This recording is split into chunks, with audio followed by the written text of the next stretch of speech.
Very good day to all of you, World Federation Neurology YouTube channel viewers. I'm going to introduce you to a unique person. It is not a dream of any medical student when they walk into the medical school that I'm going to lead this institution one day. But the person that you are going to see today is someone like that. This is Professor Jane Gunn, who is the current leader of the best medical school or the leading medical school in Australia. Everybody knows that being such a young country, Australia, it always the punch way above the waist in anything. The Professor Gunn has the responsibility of leading this premier institute, but she's also a practicing clinician. She's a primary care physician, and she's also an excellent researcher. And the most importantly, she is just like you and me, interested in brain health. After all, it is our brains which makes us who we are. Professor Jane Gunn, I know that you are very busy, but despite the busy schedule during this crazy time, you said yes to this interview. Thank you so much for joining us on this World Brain Day campaign. First question, tell us, our viewers, who you are and what was your journey like from your high school days to leading this fabulous, fantastic world-class institute, which is home for thousands of academics and thousands of students who would probably be leading the world later on with the rest of the others. Oh, look, thank you so much for the invitation to join with you in this special occasion of World Brain Day, and it's a great pleasure to be here with you. It's a wonderful honour to be Dean of the Faculty of Medicine, Dentistry and Health Sciences at the University of Melbourne. As you've said, it is a wonderful faculty. It's a very wonderful amount of partnerships and links both here within Melbourne, throughout Australia and across the world. So it's just such a privilege. It was absolutely, as you said, Tissa, never in my wildest dreams would I have thought when I arrived as a medical student, which I was a medical student also at the University of Melbourne. So I've spent a lot of my formative years within the University of Melbourne, and I would never have thought I would become Dean of the faculty one day. And it's certainly, how does this occur? I began life in the regional area in rural Victoria in a place called Sale, which is in Gippsland, which is currently actually the scene of quite a lot of poor rain and heavy rain and flooding at the moment. So another challenge on top of the pandemic. But come from a long history of people from rural settings. And I think that's probably been a part of the way that I've approached my medical career. Growing up in a family, in an environment where we were fortunate to be able to discover things, to be able to engage with the natural world in a way that is not necessarily possible in large cities. And that sort of, I think, makes for challenging our resources. I went to a very small primary school, and I think this is probably something that has had an impact on the way that I think and the way that I go about doing things. And the primary school had only 18 people. Now, for those of you who are Australians, you'll be thinking, or particularly Victorians, it's only just enough for a football team. And that means everyone's got to play, from the very youngest to the eldest student. And that was really part of the mindset that we had. Okay, we don't have many people, we don't have many things, but we can put on a school concert, we can put on a football team, we can play cricket, and the boys and the girls, and whether you're good at it or not good at it, didn't matter. I do feel that that's had something to do with the approach that I've taken to my medical career and to my academic career, and it's been a strong driver for me. That make sense. The Jane, I remember my own childhood. I was from very rural Sri Lankan city. All I had was children weeklies. I remember sitting under a tree as a 7-year-old, 8-year-old kid. I had no idea that I would end up in medicine. But I was wanting to discover something like what Thomas Alva Edison did, or what Graham did, or some big guys, that I leave something for this world before I leave. I think when you have that sort of a resource limited setting, you are actually more full than what you believe. You had sky, you had earth, you had trees, you had birds. You are happy as ever, isn't it? Yeah, well, look, I think there's something in that. I mean, as we know, that people do need basic resources, and they need to be able to live a meaningful life for that to be able to flourish.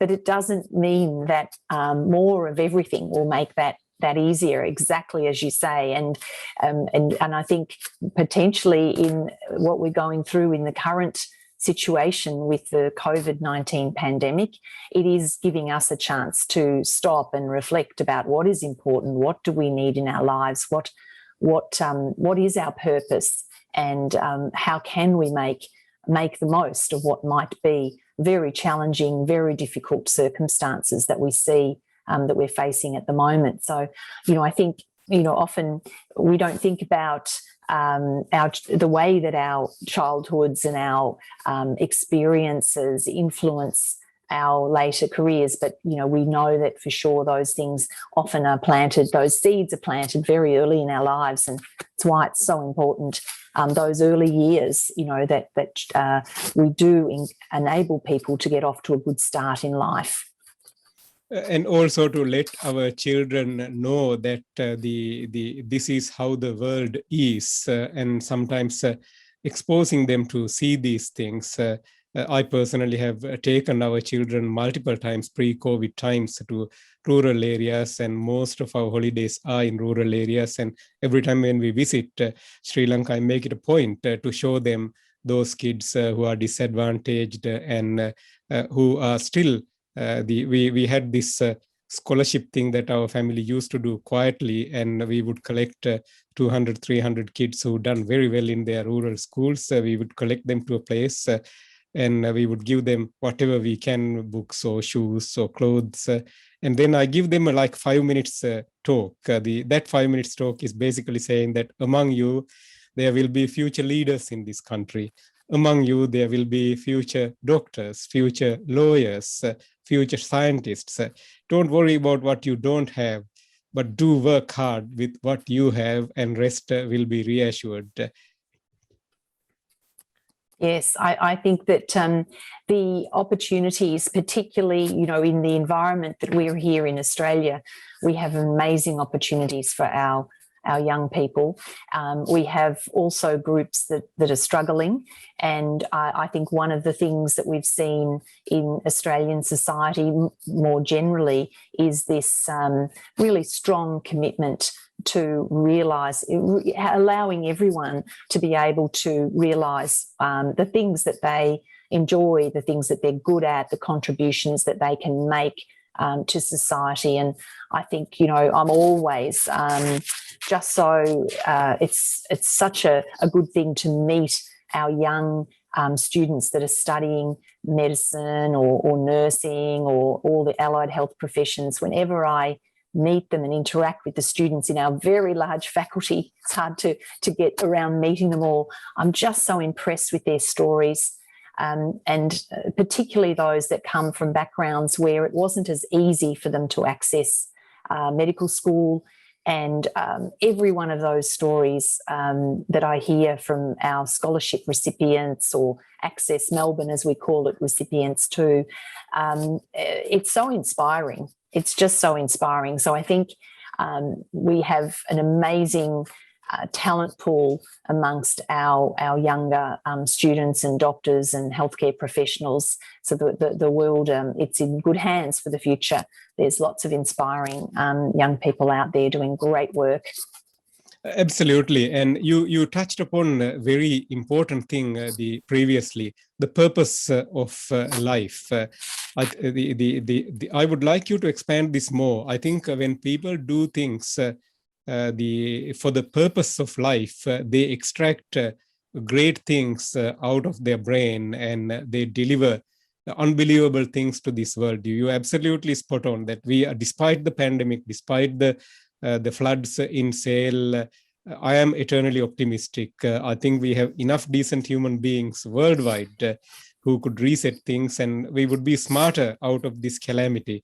Can you elaborate on why we should do things on purpose, or why we should enhance leadership skills on the basis of purpose and authenticity? Yeah, look, I really do believe that thinking deeply about what is our purpose, what we bring each day to our work or our study, to our lives, is a really important part of realising your ambitions, but also making a difference to the world in which we live. And I think that particularly if we want organisations, if we want healthcare services that are going to be delivering the best care to patients and to communities, it's going to be done so much in a much, much better way if the people that are delivering that are there with a sense of purpose, with a sense of commitment to the field, whatever the field may be. And I think where we see healthcare delivery, for example, or organisations not reaching their full potential is where we don't have that particularly leadership group aligned around that common sense of purpose and all, bringing their values, their sense of meaning to that leadership role. And we know that this is easy to say, this is extraordinarily difficult to do very, very well. And it really does take a lot of personal work to look at the things that you bring to the table, where your strengths are, where the weaknesses are, the things that you need, your blind spots, etc. So if we're going to be great leaders that are going to really transform the way that we deliver healthcare or we run organisations or we do research and discovery, to me, that's going to be all the better if we focus on the purposeful, responsible and values-based leadership styles. They're going to lead to much better outcomes. But, others might disagree, but I feel that there's a great emerging literature around the fact that is also seen in organisations, in companies, in universities, that where we focus on that and we do it well and we invest in people learning about themselves and bringing their full selves to their role, we all benefit for that. I totally and 100% agree. I would probably add kindness and compassion also to this.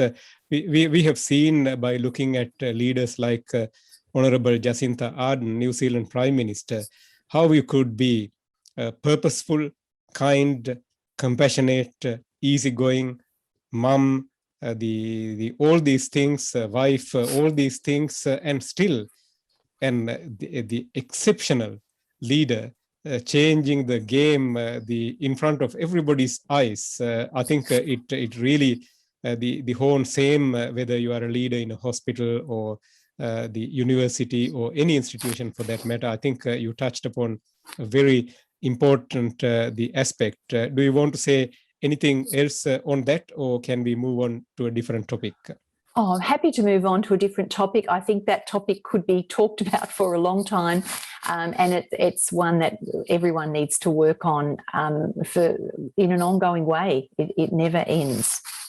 At a personal level, Jane, when you adapt these things to your own life, it actually brings you immense amount of joy, and life suddenly becomes easier for you. You may have 200 tasks in front of you, but if you are approaching that with a purpose, if you are behaving with boundless kindness and compassion, you could basically deal with any challenges. Do you agree?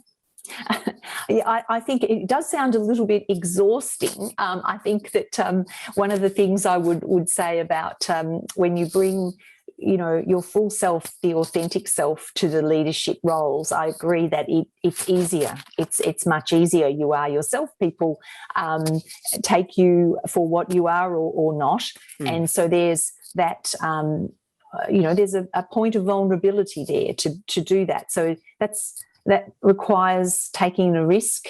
It requires courage. It requires the fact that it won't always go right. But I agree that if you bring that to the leadership space, if you bring compassion and caring, it's certainly a much more rewarding experience for yourself than when you don't. I would just add that I think we also need to take care of ourselves, that we need to be able to, be able to take the time out to reflect, to look after ourselves, to recharge. And that means I think we need to share leadership responsibilities with our colleagues. We need to have our support networks. We need to realise that, it's not solely possible for one individual to change the world, although there are examples where that can happen. But if you set out to do that, it can be rather overwhelming. I think looking after ourselves is very important as well. Spot on, Jane. I think the 21st century real competition is collaboration, isn't it? Yeah. Everything is teamwork. Yeah, I think it is. I think it is teamwork. I think it is collaboration. But I do still feel that within some of the sectors that we are working in research, in healthcare, there is not everybody has come to that table. There are still areas where there is fierce competition, not for a good outcome. I think equal measure, there's a healthy competitive spirit that also collaborates in equal measure, and that's what progresses science and discovery and healthcare in a very positive way. And I think, we've seen things play out through the pandemic. I think one example that came to mind when you were speaking then is around, the decision at the Doherty Institute to share the COVID first sequencing of the virus across all of the sectors. And I thought, what a great collaborative, generous thing for humanity that was. So I think, when we look at the way that we share and collaborate, it does drive better science, better discoveries, better healthcare, for sure. So totally agree. Absolutely. That's the only reason that we have vaccines, which I didn't think that we would have by this time. You and me, we are both fully vaccinated now, and our colleagues and our patients and families are being vaccinated as we speak. That came here because of this, the strong collaborative approach with industry, academia, countries, so on and so forth. That actually gives a good segue to my next question to you, Jane. You are aware that World Federation Neurology that I represent here today as the global chair of World Brain Day Committee is a massive organization with almost all countries' neurological societies put together.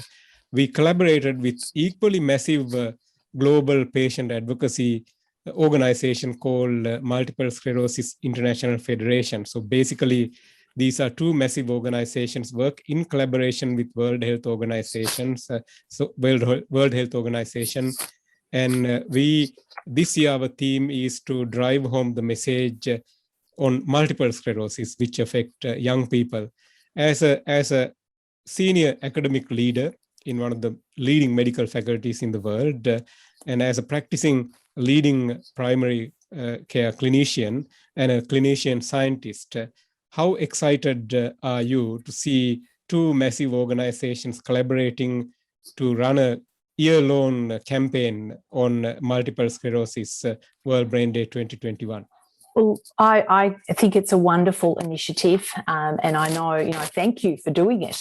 It is such an important problem and such, a challenging condition of which I'm sure the more we learn about multiple sclerosis, the more we learn about the brain, the more we learn about a lot of other conditions as well. It's always, from medical student days for me, been a very a fascinating condition. And I go back to my first exposure to that condition, which was at the primary school that I mentioned earlier. One of the children that I went to school with, actually it wasn't the primary school, it was the secondary school, but very early on in my secondary school, one of the girls I went to school with, her father became unwell. And we would see him around, and we didn't really know what was wrong with him. We were trying to work out, we were only young, and he seemed to be very different from what he had been, a year or so before.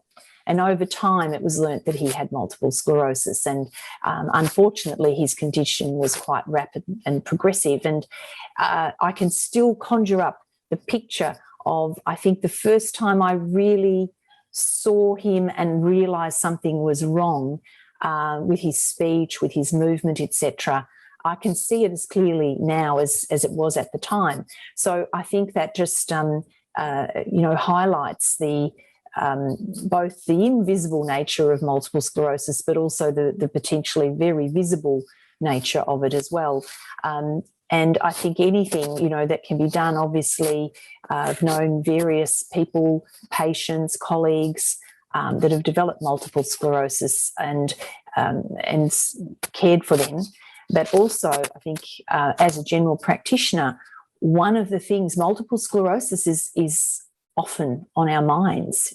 Any consultation that is difficult, vague, complex, multiple symptoms, all of those things. One of the great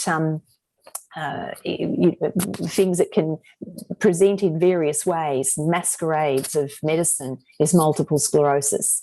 And so when we teach medical students, when we teach our registrars in general practice, it is a condition that has its tentacles in every system, in the whole of medicine, doesn't it? So I think it is such a challenging condition. But I'm just also amazed at the advances that have been made in the diagnosis and the management of the condition from the time when, I was a young secondary school student, and how amazing that has been, the things that we have learnt. So I'm always, I feel that, the progress that's being made and the commitment to continued work in the area is just so welcomed. And I'm really excited that you've invited me to be a part of this celebration. I think you drove home the message really nicely. I think compared to your high school days to now, we have developed fabulous therapeutic armamentarium to the extent now there is a term called NEDA. In other words, no evidence of disease activity. So when I see a patient, that I'm a practicing neurologist. When I see a patient and discuss therapeutics, basically the balance scale is deciding side effects versus getting disease activity to zero. So you could almost cure multiple sclerosis. Yet 2/3 of the world can't access this treatment or early diagnosis yet. While our patients are lucky in Australia, we still have some work to do here in Australia also. That's why these sort of advocacy campaigns are of immense value. And we hope the Melbourne Medical School staff and medical students and health school nursing students, allied health students and others would visit our website and download the fabulous toolbox that we have created over the last couple of months collaboratively. We have created press briefs, we have created social media posts, the video collection. They are non-copyrighted. They can be used by different institutions. They can insert their logos, combine with our logos, and join this advocacy campaign. I'm glad to see that we now surpass close to 100 million people worldwide, and hopefully more this year. My last question to you, Jane. I know that you are very busy. Outside the medicine, you already mentioned about this a little bit before. How do you pass time when you don't lead the medical school or write a paper or see a patient or actively involved in clinical work? Well, the things that I enjoy doing. Spending time with my family is one of the things that is good to do. The sort of hobby things that have taken up long distance walking. So hiking has been a thing that I've become very interested in over the last 5 to 10 years, and have done some big walks, like the coast to coast across the UK, which was a very long walk, and looking forward, hopefully, if we can travel to the Northern Territory at the end of July and doing the Larapinta trails. So interested in those long walks. I will say that as I've got older, it's more glamping than carrying the whole pack, but still it's very good exercise. And another thing that I really enjoy doing, although I'm not particularly expert at it, is yoga, which I think has been something that I started about 6 years ago. I mean, I'd done it off and on over the years before that, but in regular practice about 6 years ago. And I think that it's a wonderful practice of mind and body, to keep sort of flexible and hopefully keep my brain functioning a bit longer. Absolutely. I think you basically selected 3 of the best brain health preserving activities so that society can extract more out of your brain for a long time to come. Jane, last question is, we both know that our future is our youngsters. We want them to step up and continue to take this world to a better place. I know that we are both in this calamity period. It feels like a movie, but we both know that it is not a movie. It's real.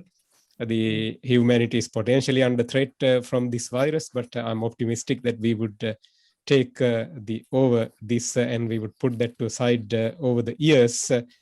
What is your message to youngsters? I think you have already shown them what is possible, irrespective of where you were born or raised, by sharing your academic journey with them.